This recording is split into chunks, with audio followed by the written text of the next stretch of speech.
आणि त्या 84,000 उपदेशांचा पण सारांश सांगितला, ज्याला तुम्ही धम्मपालन गाथा म्हणता. त्या 84,000 सुत्तांचा सारांश कशामध्ये ओतलेला आहे?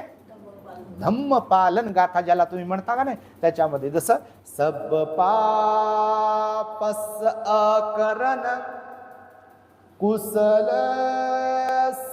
उपसंपदा सचित्त परियोदपन येतं बुद्धान शासनं येतं बुद्धान शासनं येतं बुद्धान शासनं. हा जो शेवटचा शब्द आहे काय आहे? येतं म्हणजे हे, बुद्धानं म्हणजे बुद्धाचं, शासनं म्हणजे शासन. काय अर्थ होते बघायचा? येतं बुद्धान शासन, हे बुद्धाचं शासन आहे. काय बुद्धाचं शासन आहे? काय बुद्धाचा उपदेश आहे? भगवान बुद्धाच्या धम्माचा काय सारांश आहे? सब पापस अकरण, कोणत्याही प्रकारचं पाप कर्म करू नये. सब म्हणजे सर्व, पापस पाप कर्म, अकरणं, काल मी सांगितलं उपदेशामध्ये हा नकारात्मक शब्द वापरला जातो. अकरणं, करणं म्हणजे करणे, अकरणं म्हणजे न करणे. म्हणजे सब पापस अकरणं म्हणजे कोणतेही पाप कर्म करू नये. तर कुशलस उपसंपदा, काय म्हटलं? कुशलस, कुशल, कुशलस म्हणजे कुशल, कुशल म्हणजे मग पुण्य, कुशल म्हणजे आपल्या वाणीने जे चांगलं बोलतो ते, आपल्या मनाने जो चांगला विचार करतो ते, आपल्या शरीराने जे चांगलं कर्म करतो ते, त्याला कुशल म्हटलेलं आहे. आणि लावला त्याच्या समोर कुशल, अकुशल, कुशल, अकुशल. कुशल म्हणजे कुशल पुण्यकर्म, सदाचरण त्याला म्हटलेलं आहे. अकुशल म्हणजे त्याच्या उलट दुराचरण त्याला म्हटलेलं आहे. तर याचा अर्थ मग कुशलस उपसंपदा, जर पाप कर्म करू नका तर काय म्हणाले भगवान बुद्ध? कुशल कर्म करा. तुम्ही प्राणी हत्या करू नका, तुम्ही चोरीचं कर्म करू नका, तुम्ही व्याभिचाराचं कर्म करू नका, तुम्ही खोटं बोलू नका, कोणाची निंदा चहाडी करू नका, व्यर्थ बडबड करू नका, कठोर वाणी वापरून कोणाला शिवीगाळ करू नका, मादक द्रव्यांचं सेवन करू नका, याला म्हटलं कुशल कर्म. दान पुण्य कर्म करा, ह्याला म्हटलं कुशल कर्म. शील पालन, मग ते पंचशील असेल, अष्टशील असेल, दशशील असेल, 227 नियम असेल, त्याला म्हटलं शील पालन करणं. आणि त्याच्यानंतर तिसरी गोष्ट सांगितली की ध्यान करणं. जसं आपण आता केलं तर ध्यान करण्याने काय होते? हे शरीर आपलं इकडं तिकडं पाहत राहते, असं एरवी डोळ्यानं पाहू दे म्हणते, कोण आलं, कुठं गेलं, काय काय केलं ते.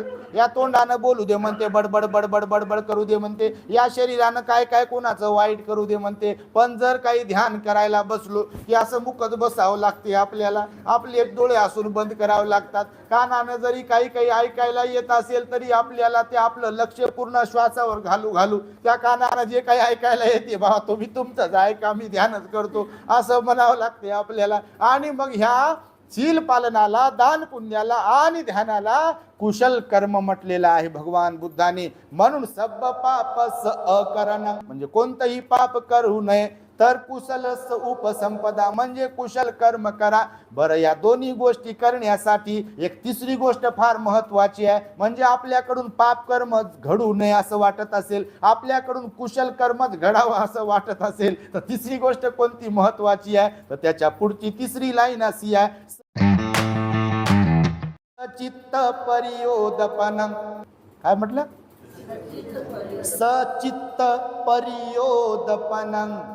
सचित्त म्हणजे स्वतःचं चित्त, ज्याला आपण मन म्हणतो, ते लय मनोमय आहे. ते आपल्याला वाटेल तसं वागवते, वाटेल तसं बोलायला लावते, वाटेल तसं वर्तन करायला लावते. ते आपल्याला असंच खेळवत राहते आणि खेळवता खेळवता बटन दबेपर्यंत आपल्याला म्हणते तूच बरोबर आहे, तूच बरोबर आहे, जसं हे वागत असतील तूच बरोबर आहे. आपण ध्यानावर राहत नाही आणि एक दिवस मग बटन दबायला आल्यावर कधी कधी लाईट पेटते, कुठला तरी उपदेश ऐकल्यामुळं किंवा काही चांगल्या गोष्टी ऐकल्यामुळं, आणि तेव्हा पश्चाताप होते. वेळ निघून गेलेली केलेली असते आणि मग नरकात जाण्याशिवाय दुसरा काही मार्ग उरलेला नसतो. म्हणून भगवान बुद्धांनी आपल्या सांगितलं की ह्या दोन गोष्टी तुम्हाला जर पाळायच्या असतील, म्हणजे पाप कर्म होऊ द्यायचं नसेल आणि कुशल कर्मातच रममान व्हायचं असेल, तर सचित्त परियोदपनं म्हणजे स्वतःच चित्त, स्वतःच मन, परियोदपनं म्हणजे परिशुद्ध करणे, निर्मळ करणे,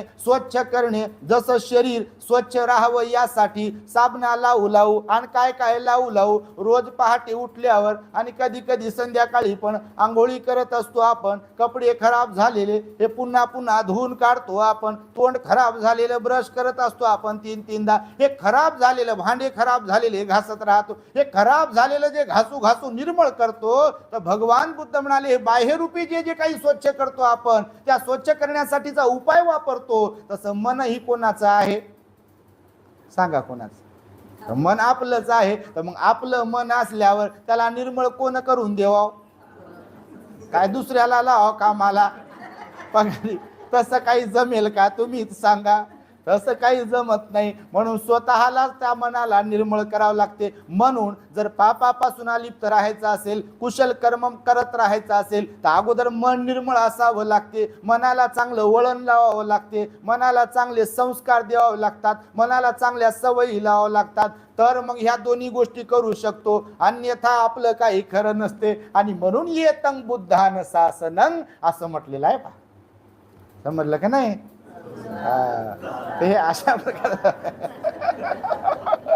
तर अशा प्रकारचं बघा धम्माचं आचरण करता आलं पाहिजे. तर तुम्ही आज संकल्प करा. बघा तुम्ही मायबाप आहात, सगळ्यांना सांगतो, घरातल्या प्रत्येकाने जर 3 महिने तुम्हाला उपवास करता येत नसेल, तसं काही नाही की 3 महिने कंटिन्यू केलं पाहिजे. पण ज्यांची इच्छा आहे, श्रद्धा आहे, ज्यांना कंट्रोल करता येते ते करू शकतात. परंतु ज्यांना कामधंदे असतात, मग उपवास तुटत राहते, दररोज उपवास तुटणं चांगलं नाही. तर त्यांनी किमान आता आजची पौर्णिमा, पुन्हा 8 दिवसाला एक उपवास येते, पुन्हा 8 दिवसाला एक उपवास येते, असे महिन्यात किती उपवास आहेत?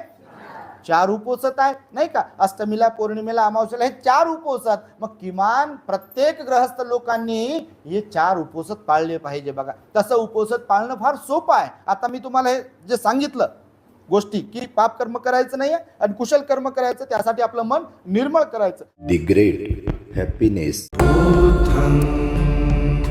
शरणं गच्छामि.